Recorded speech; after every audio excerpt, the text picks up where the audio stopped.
Um, Number 18, still using linearization. So, approximate the root by using linearization centered at an appropriate nearby number. Um, so we're going to approximate the square root of 47. We're going to use the function f of x is equal to the square root of x, and we're going to center the approximation at a equals 49, since 49 is the square root of 49 is 7. So it's something close to 47, and it's a perfect root. So let's find the y value, f of 49. That's going to be equal to 7, and then f prime of x, the derivatives, if we're finding the slope, is 1 over 2 square root of x, and in this case, we'll do f of 49. That's going to be equal to 1 over 14. So my linearization is going to be the slope, sorry, that's f prime, 1 over 14, x minus 49, the x value, and then plus the y value 7. And we're trying to approximate 47. So that's equal to 1 over 14. That's going to be negative 2 plus 7. So we're going to get negative 2 over 14 plus 7, which is equal to 7 minus 1/7. And so here's our approximation for the square root of 47. Okay. It's funny. If we plug that into a calculator, which kind of defeats the purpose of what we just did, but whatever. That's what the key has. The key has the answer in decimal format. So yeah, whatever. It's going to be equal to 6.857. Sure. Okay. Find dy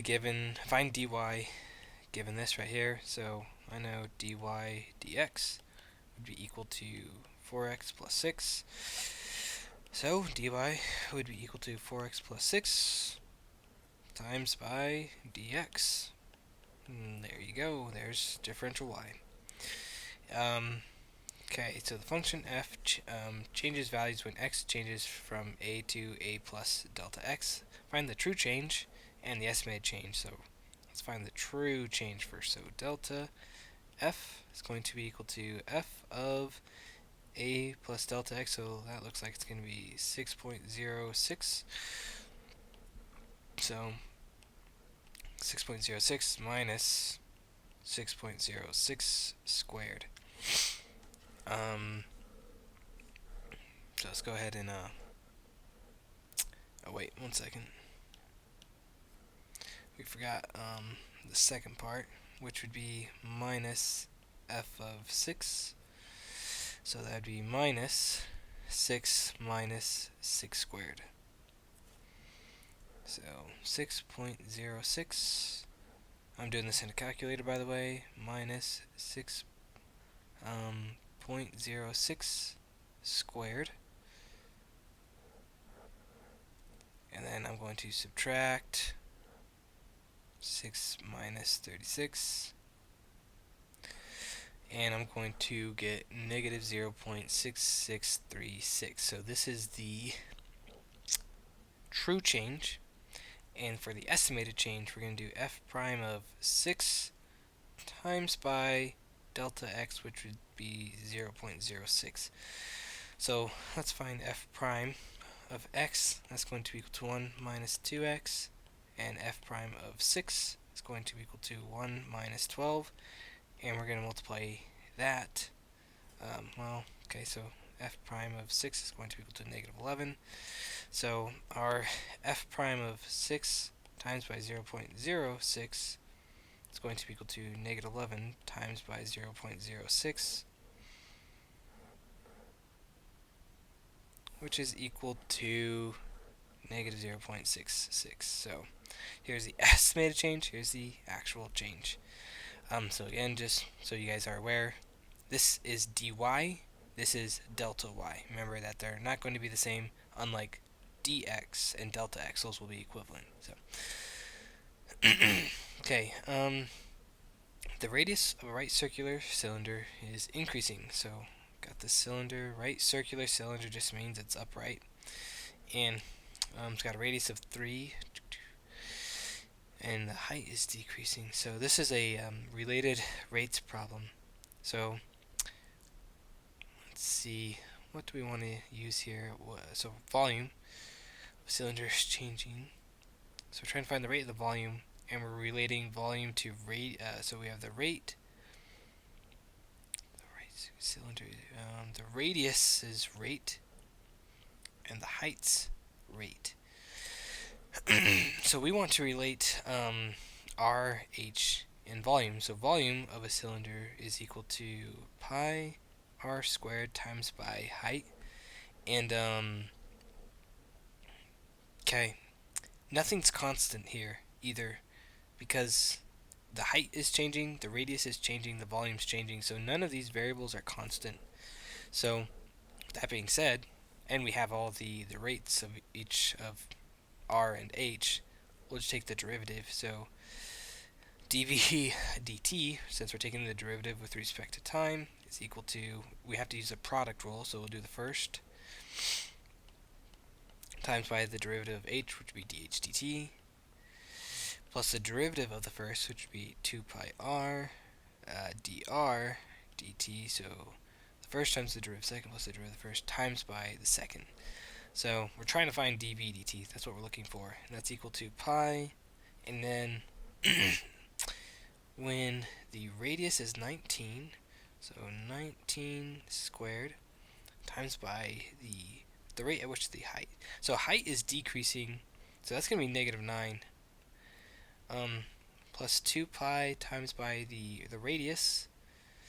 Again, the radius was 19, and the rate at which the radius was changing was increasing at 3 inches per second, and then the height is going to be 9.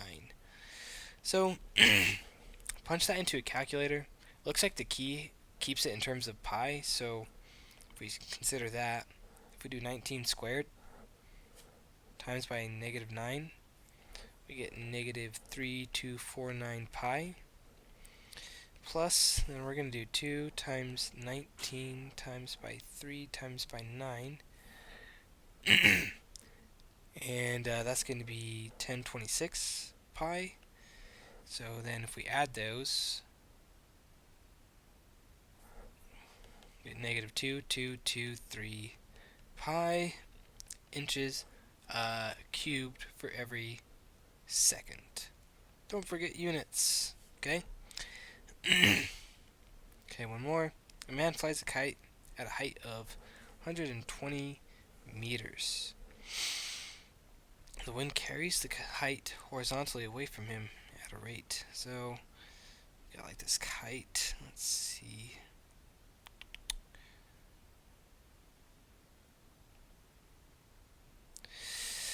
The man flies a kite at a height. So, here's the kite.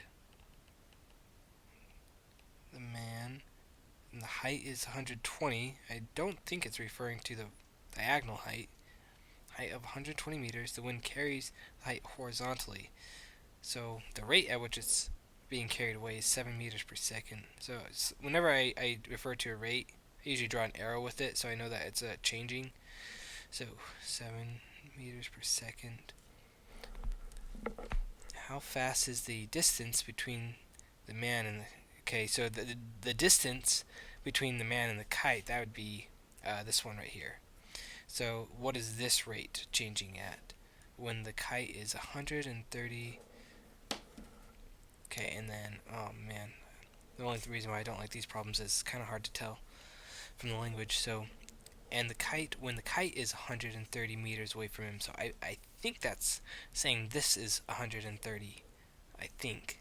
So this is 130, okay, this is, okay, so, so for variables, let's find x. So using Pythagorean theorem, we can say 120 squared plus x squared is equal to 130 squared. So 130 squared minus 120 squared is equal to 2500, and we take the square root of that and we get 50. So x is equal to 50. Okay. This is constant right here. So I have x squared plus y squared is equal to z squared. That's how we're going to relate all these variables together.